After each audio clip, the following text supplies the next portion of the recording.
Hola, ¿qué tal? Buenas tardes. Les saluda Carolina Valladares. Bienvenidos a una nueva edición de Club de Prensa Washington, el espacio de análisis de los temas más relevantes de la actualidad internacional con los mejores periodistas, corresponsales y analistas de Washington DC, también desde el resto del mundo. Hoy me acompaña desde Miami la periodista y politóloga Sabrina Bacal. ¿Qué tal, Sabrina? Buenas tardes. Y desde Madrid, España, Edgardo Pinel. Él es periodista de El Debate. Empezamos. Continúa la polémica en Minneapolis luego del tiroteo fatal en el que murió el ciudadano de Estados Unidos de 37 años, Alex Pretty, a manos de un agente federal de ICE. El caso ha generado versiones encontradas entre autoridades estatales y federales sobre las causas del uso de la fuerza. El gobernador de Minnesota, Tim Walz, responsabilizó a agentes federales sin la capacitación adecuada, dijo, mientras que el comandante de la patrulla fronteriza, Gregory Bobino, culpó a manifestantes y funcionarios locales de difamar a los agentes y provocar lo que calificó como una tragedia evitable.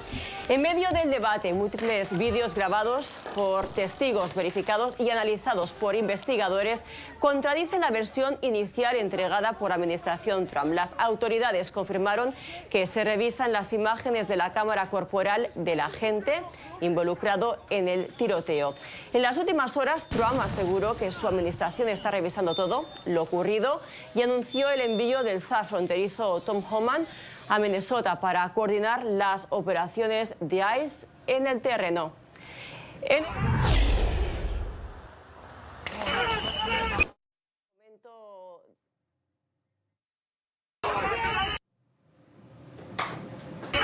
En este vídeo, analizado por diversos medios de comunicación, se observa, y lo ven, el momento en que agentes federales en Minneapolis derriban a Alex Pretty al suelo durante un forcejeo. En las imágenes se observa cómo los agentes lo inmovilizan y le quitan la pistola que portaba segundos antes de que le dispararan. El material audiovisual forma parte de la evidencia que actualmente revisan los investigadores federales y mientras continúan las indagaciones para establecer con precisión cómo ocurrieron estos hechos.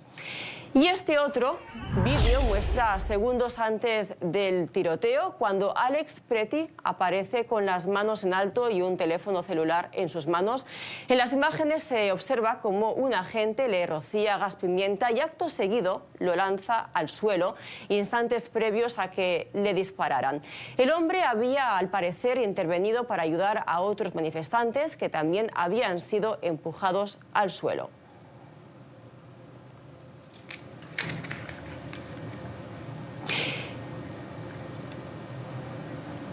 Sabrina, Edgardo, hemos visto unas imágenes que evidencian unos hechos y luego tenemos la versión de la administración Trump con una explicación diferente de los hechos. ¿A cuál tendríamos que darle credibilidad? Empiezo contigo, Sabrina.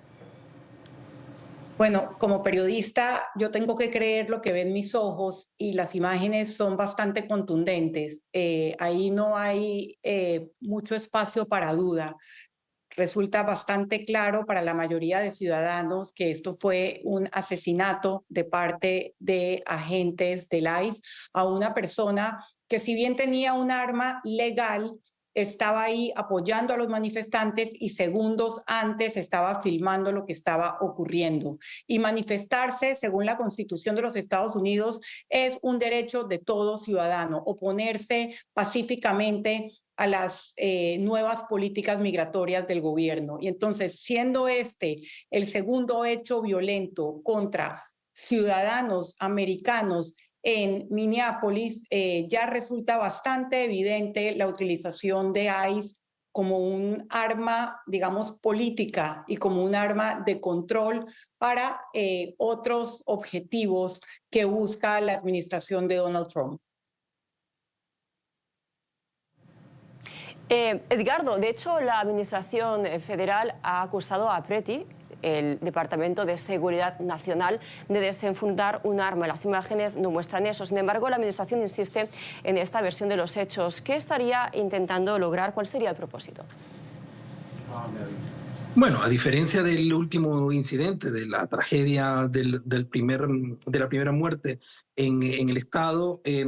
Esta vez la administración Trump ha sido bastante comedida, me parece a mí, y ha dicho de que debe de abrirse una investigación como corresponde. Realmente catalogar este hecho como un asesinato me parece un tanto anticipado, en el sentido de que el asesinato, si somos jurídicamente estrictos, obliga o incluye un tema de premeditación, planificación o que efectivamente la intención desde mucho atrás debería ser asesinar a los manifestantes.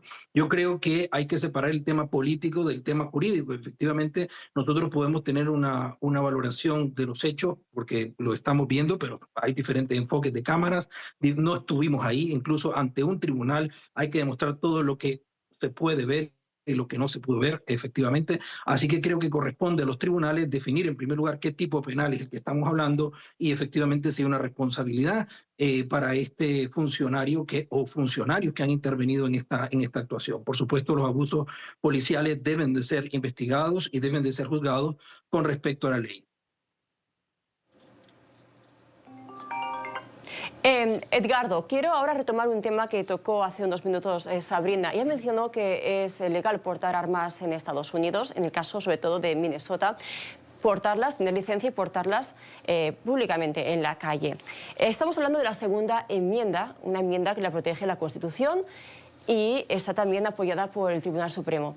¿Qué estaría ahora, en qué situación estaría la Administración? Porque en las últimas horas, organizaciones como la Asociación Nacional del Rifle, también organizaciones que apoyan el porte de armas, se han manifestado públicamente, han sido bastante duras contra la Administración defendiendo la segunda enmienda. Anteriormente, la Administración Trump, recordemos, siempre ha protegido esta enmienda y el derecho de portar armas. ¿En qué encrucijada se encontraría ahora la Administración, Edgardo? Es que entiendo que el debate no es si lo portaba o no, porque en este caso es legal, efectivamente, como lo estás mencionando, e incluso el Partido Republicano y el presidente Trump siempre ha sido partidario a este tema del respeto de la segunda enmienda. Lo que ha dicho los agentes y de seguridad nacional no es el hecho mismo de portarla, sino de aparentemente, según la versión de las autoridades, sacarla o incluso usarla. Eso es discutible, de acuerdo a las imágenes, por supuesto, pero efectivamente el argumento no es la aportación, el argumento es el riesgo o el potencial de usarla. Creo que eso son dos cosas distintas que habría que verlo con más frialdad en el sentido de lo que ha sucedido en medio de la tragedia y la muerte de un ciudadano estadounidense o de cualquier otra persona. Pero creo que no está en juego el tema de la aportación de armas. Lo que está en juego era si esa arma en ese lugar, en ese momento, representaba un riesgo para alguien o representaba un riesgo para los agentes. Eso tendrá que demostrarlo eventualmente un abogado defensor o la propia administración lo tendrá que demostrar ante un juez que afortunadamente en Estados Unidos existe independencia judicial y podrán investigarlo y ojalá aclararlo y hacer justicia.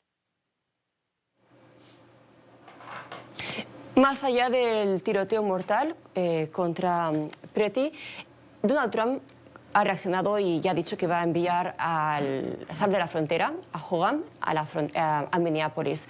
¿Cómo interpreta, Sabrina, el envío de Hogan a Minneapolis y cómo crees que podría impactar su llegada? ¿Crees que van a subir, a caldearse los ánimos o por lo contrario va a tranquilizarse la situación en Minnesota? Lo primero que quiero decir es que voy a utilizar tiroteo mortal de parte de agentes del ICE para no hablar de asesinato. Tiene mucha razón el colega. Lo otro que quiero decir es que esa independencia judicial de los Estados Unidos podría confirmarse en esta ocasión si no se hubiese bloqueado o no se estuviese impidiendo una investigación de las autoridades del Estado.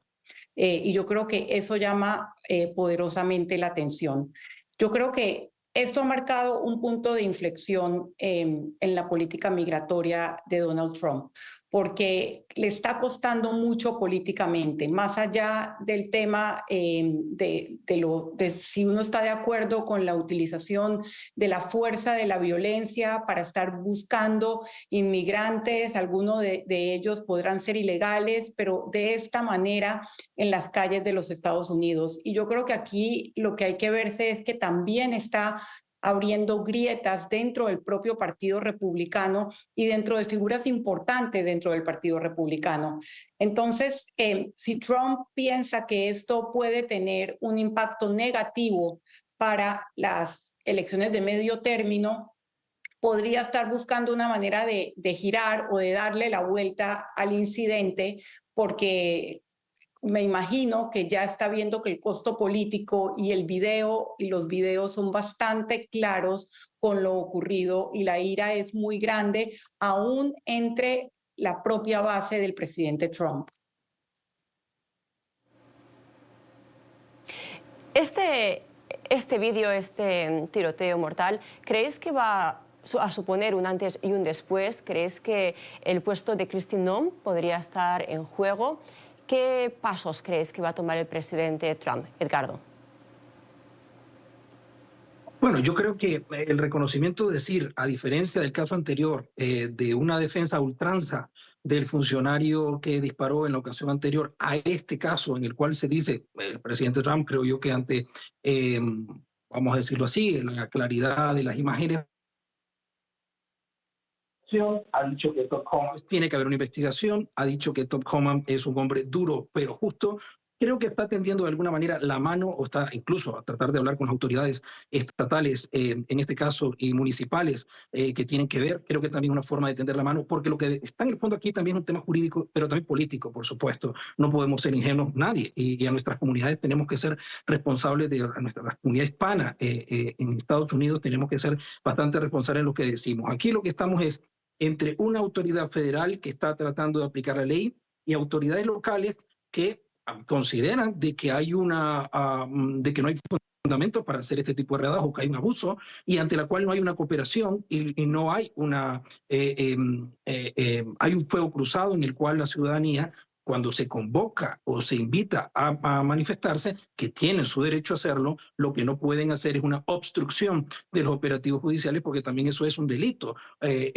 Obstruir en la aplicación de la ley federal también es un delito. Entonces estamos hablando de un tema de un equilibrio y un balance en el cual tenemos que encontrar, y creo que hay que hacer un llamado a que las autoridades asuman responsabilidades políticas, porque más allá de la investigación jurídica, del abuso de autoridad o de eventualmente un crimen contra una persona, lo que tenemos que ver es que algunos dicen, bueno, es que el presidente Trump está utilizando esto como un tema político en Minnesota, pero dice, bueno, las autoridades locales también lo están haciendo como un asunto político, en lugar de colaborar o tratar de llegar a un entendimiento mínimo, lo que están, creo yo que ambas partes pueden estar exponiendo a la ciudadanía a situaciones de riesgo como la que estamos viendo. Creo que el entendimiento político tiene que ver, y en todo caso si hay un costo político y hay responsabilidad política, son tanto de republicanos como demócratas. Y estamos viendo además una situación de enfrentamiento entre las autoridades federales y las autoridades estatales. Decían las estatales que el ICE no les había permitido acceder a la escena del tiroteo y que no podían recabar pruebas. Así que vemos ese enfrentamiento y cómo podría quizás perjudicar a una investigación final. Hablando de esta situación de enfrentamiento entre demócratas y republicanos, decían los demócratas que dicen ellos que Trump está enviando a agentes del ICE a los estados demócratas para, según ellos, intentar alterar los resultados de las elecciones legislativas que se avecinan en unos meses, en noviembre de este mismo año, y que, según sondeos, indican que los demócratas podrían recuperar algunos asientos, tanto en el Senado como en la Cámara Baja. Sabrina, ¿cómo ves este panorama de enfrentamiento entre partidos? ¿Y crees que hay que darle credibilidad a lo que dicen los demócratas de que todo esto es una artimaña para alterar las elecciones? Bueno, hay una carta de Pam Bondi pidiéndole nuevamente a las autoridades estatales en Minnesota que entreguen, digamos, los resultados, lo que se llama el padrón electoral, y entonces eso da peso o algo de argumento para los demócratas.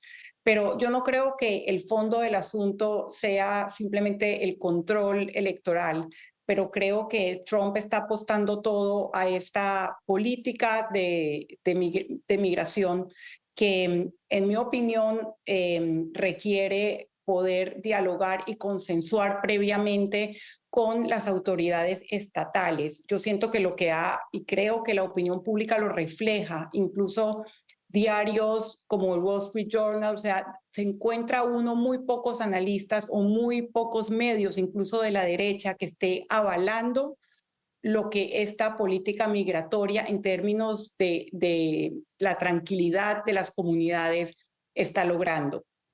Entonces yo creo que antes que el tema electoral, que está, como dije, la carta de Pam Bondi citada por varios medios, está también la imposición de esta, que es una de sus promesas de campaña, la ley, la aplicación, digamos, violenta de las leyes migratorias.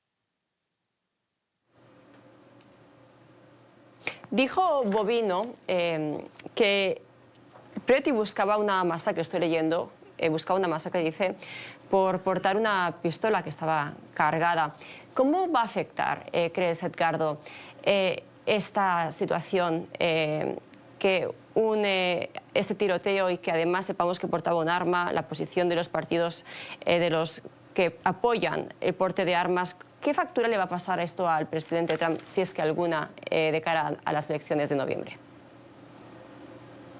Sí, por supuesto, siempre el tema mediático, la exposición, la, en algunos casos, la sobredramatización de la situación puede obviamente perjudicar a quien está mandando a aplicar la ley, en este caso federal, a este estado. Lo importante es, yo creo que también hay que hacer un llamado a las comunidades hispanas, que son las que probablemente nos puedan estar viendo.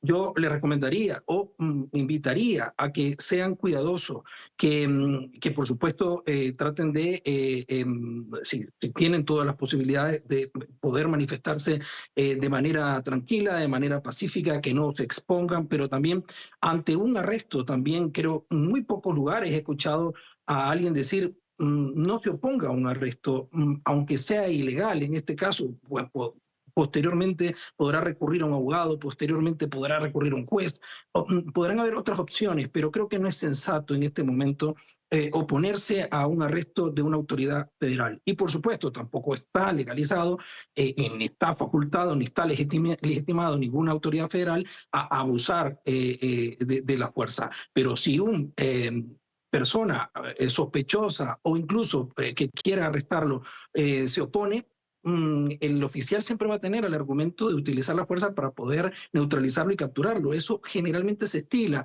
lamentablemente en términos policiales es así, nos guste o no nos guste. Entonces, lo que hay que llamar es a la sensatez, lo que hay que llamar es a tener, a extremar las medidas y ejercer los derechos de una manera que no exponga a nadie, porque eso es lo que creo que es lo más importante. Las familias divididas, las personas que pierden a su familia, etcétera, creo yo que el sufrimiento humano es lo que en medio de este enfrentamiento político mayor es el que hay que tratar de evitar, por supuesto.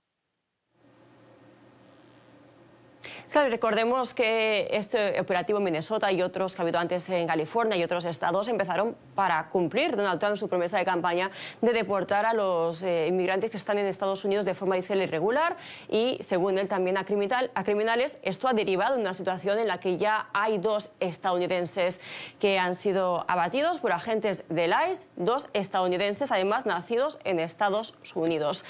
¿Creéis que esto puede escalar y que vivamos una situación con la vivida con George Floyd, por ejemplo, en 2020, que hubo protestas masivas en todo Estados Unidos? ¿O creéis que este punto de inflexión va a servir para la administración para intentar desescalar la situación, Sabrina? Decirlo, pero yo sí siento que esto debería ser un punto de inflexión, al menos para que la administración reflexione sobre qué realmente está logrando, tanto en términos de su política migratoria como en términos políticos con este tipo de actuaciones, porque como bien lo recordaste, más allá de las comunidades migrantes o de la comunidad hispana, aquí han muerto 2 ciudadanos estadounidenses abatidos por agentes de ICE. Y yo creo que eso para la opinión pública norteamericana, demócrata, pero también republicana, y ahí entra el elemento del arma que tenía Alex Preti, es algo que cruza una línea. Y yo realmente he leído y escuchado a varios analistas, digamos, más afines al ala de Trump, diciendo que se cruzó una línea. Y creo que si Trump fuera políticamente astuto, como siempre lo ha sido, buscaría desescalar esta situación, porque tiene todos los elementos para que siga escalando y se convierta en algo como George Floyd, excepto la ola de invierno, que a pesar de ella vemos a las personas en ciudades como Minneapolis saliendo y en otras ciudades a protestar por lo que ha ocurrido. Así que pensaría que él debe desescalar o poder, digamos, reencaminar esta política migratoria que ha sido parte de su campaña y donde tiene resultados para mostrar, porque en la frontera sur ya no hay esta entrada masiva de migrantes. O sea, es una realidad.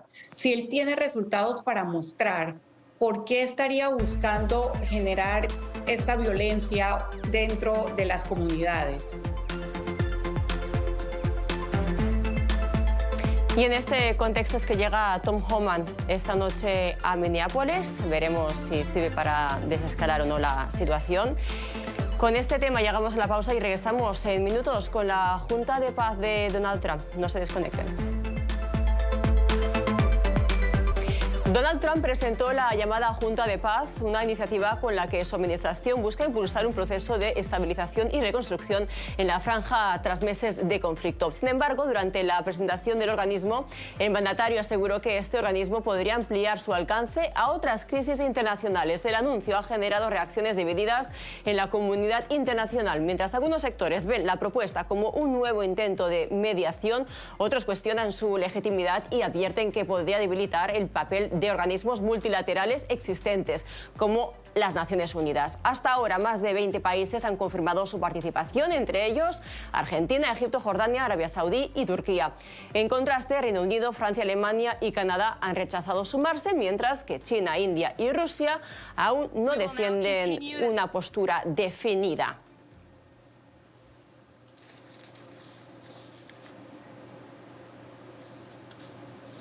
Esto despierta dudas, sobre todo por qué actuar al margen de las Naciones Unidas. Y esa es la pregunta que os lanzo, Sabrina. ¿Qué interés habría para crear esta Junta de Paz y no seguir el curso de las Naciones Unidas? Mira, inicialmente con el cese al fuego, la llamada Junta de Paz fue concebida, o así lo entendió la opinión pública global, como un mecanismo para la gobernanza de la Franja de Gaza después del 7 de octubre y de 2 años de guerra, de cruenta guerra.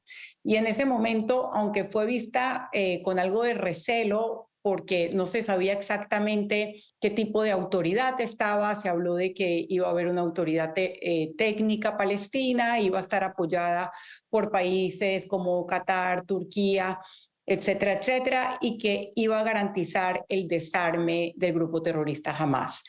Pero de allí a lo que se ha presentado ahora, creo que hay un largo trecho, porque esto ya se ha visto como un proyecto más ambicioso y quizá más polémico por el hecho de que ha invitado a países como Rusia, que difícilmente pueden sentarse en una junta de paz, y también por el cobro de $1.000 millones por el asiento. Entonces, no se compagina. Evidentemente, él está tratando de hacer una alternativa a las Naciones Unidas y no lo oculta porque el logo es bastante parecido, con algunas diferencias que le imprimen el estilo de Trump, el estilo personal de él, pero más allá de que si reemplaza o no reemplaza a Naciones Unidas, porque en mi opinión Naciones Unidas tampoco ha sido efectiva en un conflicto como el de Gaza. La UNRWA ha estado fuertemente cuestionada por su cercanía al grupo terrorista Hamás. Más allá de eso, yo cuestiono el incentivo detrás, porque hay veces el lenguaje parece más inmobiliario que de gobernanza o de una vía para que llegue a haber una convivencia pacífica entre dos estados. Llama la atención sobre todo que Donald Trump invite a Rusia. Recordemos que lleva casi un año negociando con Rusia para buscarle un final a la invasión rusa de Ucrania, después de una guerra que ya dura muchos años. ¿Qué sentido tendría de invitar a Rusia teniendo en cuenta este contexto, Edgardo? Sí, puede parecer en términos generales algo fuera de lo común o algo que no tenga una explicación, posiblemente no la tengamos claramente, qué es lo que puede hacer como una, tratar de incorporar de nuevo a Rusia en ciertos espacios políticos para facilitar algún proceso también de pacificación en Ucrania, que ya va a cumplir 4 años de guerra. Yo creo que lo que ha pasado con el regreso de Donald Trump es que definitivamente no ha seguido las reglas tradicionales de la política exterior y del multilateralismo que muchos defienden pero pocos financian, es otro tema también en debate, porque todo el mundo quiere que Naciones Unidas se canalice todo a través de Naciones Unidas, pero muy poco la financian. A la hora de la reconstrucción de Ucrania, ¿cuántos soldados van a poner los países europeos? ¿Cuántos fondos van a poner? En el caso de Gaza, ¿quiénes van a poner los soldados para pacificar la franja de Gaza y desarmar a Hamas? ¿Cuántos estados de los que pedían el alto al fuego ahora están dispuestos a pagar la reconstrucción? Es decir, hay que también ser bastante pragmático en la situación. Donald Trump tiene un estilo muy personalista, el ejercicio del liderazgo tiene un componente personalista, eso es criticable, puede ser criticable de diferentes puntos de vista, pero lo que sí ha logrado es cambiar el status quo de la situación, y recordemos que Rusia está en el Consejo de Seguridad de Naciones Unidas. Ahí está todavía. China lo está también. En el Consejo de Derechos Humanos de Naciones Unidas está Cuba, también una dictadura de más de 60 años. Están regímenes como Irán, también estuvieron en ese momento. Venezuela, el régimen de Nicolás Maduro, la dictadura de Nicolás Maduro estuvo en el Consejo de Derechos Humanos de Naciones Unidas. Es decir, lo que estamos viendo es la inoperancia, por un lado, de Naciones Unidas y un intento bastante personalista, lo que criticable, todo lo que quieran, pero que ha logrado detener el ruido de las bombas en la ciudad de Gaza, en la franja de Gaza, y que hoy, a pesar de todo, están mucho mejor que hace 2 meses, probablemente cuando había un enfrentamiento cruento en la franja de Gaza, donde estaban todavía los rehenes en manos de los terroristas de Hamas, sin regresar a sus familiares. Así que ese es el tema. Podrán haber dudas de por qué habrá invitado a Putin, pero recordemos que Putin y Rusia ya están en el Consejo de Seguridad de Naciones Unidas y probablemente sea parte de las negociaciones que están detrás de escenario con respecto a la pacificación de Ucrania. Algunas de las cosas que llaman más atención son los puntos o las reglas de esta Junta de Paz. Voy a leeros unas cuantas que tengo aquí. Por ejemplo, dice que Trump sería presidente de la Junta de por vida, es decir, sería un puesto vitalicio, incluso después de dejar la presidencia de Estados Unidos. También, según documentos filtrados, si algún otro país desea convertirse en miembro permanente, el precio sería una asombrosa suma de $1.000 millones. Eso si se quiere ser miembro permanente. Y también bajo esta carta los poderes de Trump serían inmensos. Tendría autoridad para invitar o no a los Estados miembros, para crear o disolver organismos subsidiarios, y el mandatario tendría la potestad de nombrar a su sucesor cuando decida dimitir o en caso de incapacidad. Casi tendría poderes absolutos dentro de esta Junta de Paz. ¿Qué futuro le veis a la Junta? Más allá de, como dices, ¿no? Ya por ahora la situación en Gaza pues ha mejorado, se han devuelto los rehenes, algunos de ellos lamentablemente pues sin vida. ¿Qué futuro tiene esta Junta más allá de Gaza, teniendo en cuenta estas normas que acabo de leer? Bueno, yo soy también muy crítica de la efectividad de los organismos multilaterales y entiendo el tema de pedir y exigir algo y no pagar por ello. Pero sí creo que le falta legitimidad a esta Junta de Paz, sobre todo por los estados que han aceptado ser miembros, por este tema de tener un presidente vitalicio y también por esa cuota de entrada. Es como un club privado más que una alternativa al multilateralismo. Para la pacificación de Gaza y para lograr que el tema de 2 estados, uno palestino al lado de Israel, sea una realidad, creo que se necesita mucho más que una Junta de Paz. Y yo aquí no veo un incentivo claro o un mecanismo claro para que se desarme Hamás. Y yo creo que incluso dentro de Israel, que sigo varios medios y analistas, se preguntan cómo esta Junta de Paz va a lograr generar, digamos, una autoridad legítima interna que logre llenar el vacío de Hamás. Y no está claro más allá, digamos, del espectáculo, del lanzamiento y de las imágenes espectaculares, como si fuera una riviera, que no sé qué tanto ayudan digamos, a la legitimidad internacional, y creo que eso también es importante. Estoy de acuerdo que con la diplomacia internacional no se hubiese conseguido el cese al fuego que consiguió Trump. Y hoy finalmente llegó el último de los rehenes secuestrados por Hamás a Israel, el cuerpo.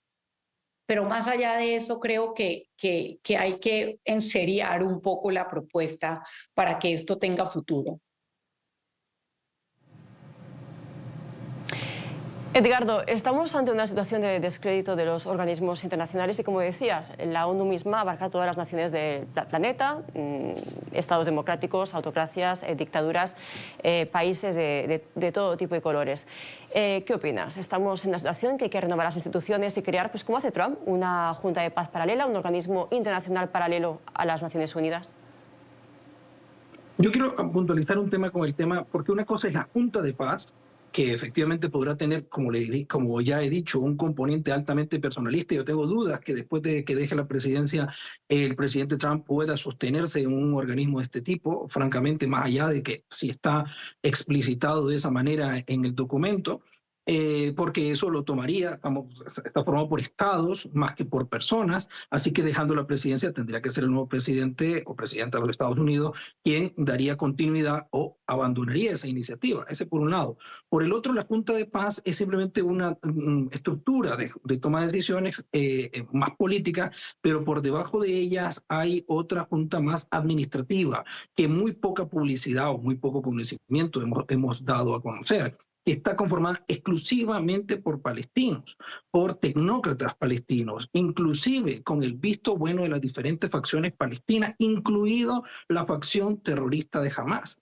Es decir, eso ya de alguna manera está, se ha dicho, se ha anunciado por incluso las facciones palestinas que hay consenso de la integración de alrededor de 15 miembros, si mal no recuerdo ahora, que van a formar esa parte técnica. Obviamente falta muchísimo, porque también sustituir lo que llevamos casi de 20 años de un ejercicio de que un grupo terrorista gobierne un territorio, pues eso obviamente no es fácil. Ahora bien, esto no significa el fin del multilateralismo necesariamente. Implica que hay unas nuevas reglas, o más bien que asuman las reglas que siempre, lógicas y básicas, de efectivamente no solo exigir derechos a nivel internacional, sino también responsabilidades, porque no puede seguir Naciones Unidas en la inoperancia que ha estado trabajando hasta ahora, y con las incongruencias también, como ya lo he mencionado, en materia de derechos humanos, como lo hemos visto en los últimos años.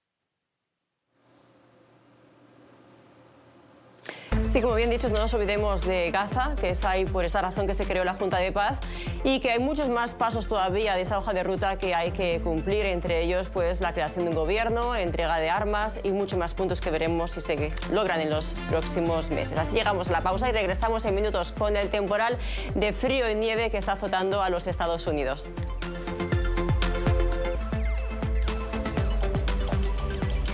Una potente tormenta invernal acompañada de temperaturas polares golpea por tercer día consecutivo a Estados Unidos. El fenómeno ha dejado al menos 11 personas muertas, ha provocado cancelaciones masivas de vuelos y mantiene a una cerca de 1 millón de hogares sin electricidad.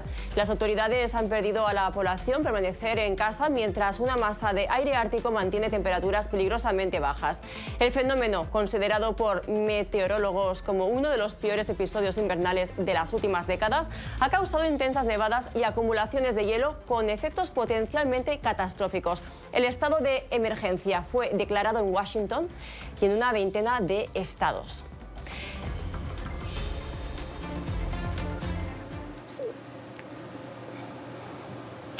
Sabrina, Edgardo, continúo con vosotros y quiero de hecho hablar contigo, Edgardo, porque hablamos de una tormenta pues como la que estamos viendo, temperaturas que os voy a decir ahora. Mira, -2 grados ahora en Washington DC, pero es que esta semana, en los siguientes 10 días, estaremos a -14, -15, -15, bueno, y así hasta el martes de la próxima semana.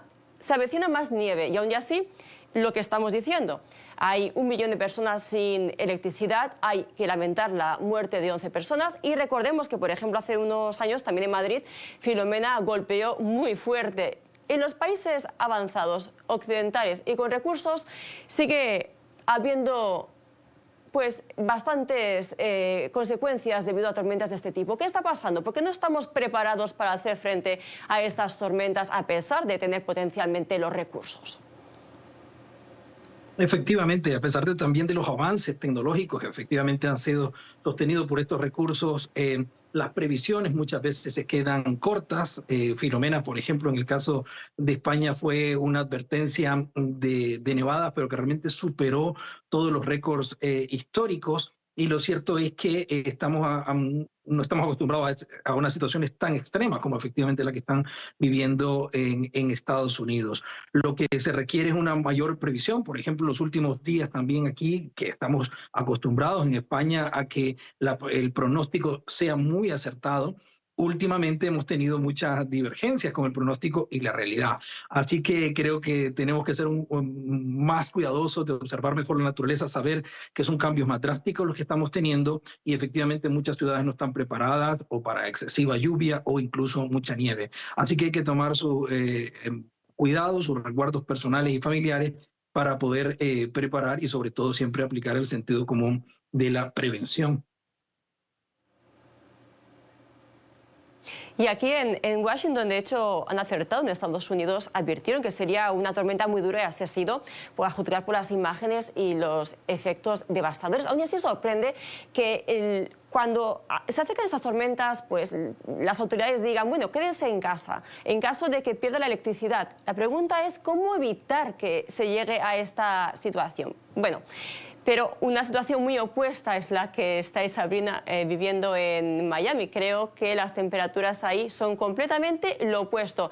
Temperaturas muy cálidas, más cálidas de lo normal. Y este invierno, mientras tanto, en la otra mitad del país está siendo extremadamente frío, al menos estas 2 semanas. ¿Es esto normal? ¿Nos estamos acostumbrando a estos cambios tan bruscos de temperaturas? ¿Es el cambio climático que está insistiendo en que es una realidad, Sabrina? Sí, bastante cálido el fin de semana, pero también viene una ola bastante fría para el próximo fin de semana y va a empezar a descender las temperaturas abruptamente para Miami desde el jueves. Aquí mucha gente dice que hay que pasar del pronóstico del tiempo a generar resiliencia climática porque estamos viendo estos fenómenos cada vez más frecuentes y cada vez más duros con la población y con efectos, como hemos visto, no solamente en las vidas humanas, sino en la infraestructura, la energía, la productividad y la salud pública y las tareas de la recuperación muchas veces son muy arduas y toman mucho tiempo. Así que son tiempos de cambios importantes y también lo son en el clima. Bien, los que estén en Miami, pues aprovechen de estos días que les queda de buen tiempo. Aquí en Washington seguiremos resistiendo como podamos. Tiempo al corte, regresamos en minutos. Así llegamos al final de esta emisión de Club de Prensa a Washington. Agradecemos a Sabrina Bacal, periodista y politóloga, y también a Edgardo Pinel, periodista del diario español El Debate. Los invitamos a seguir conectados con la señal de NTN24. Hasta la próxima. Gracias por estar con nosotros.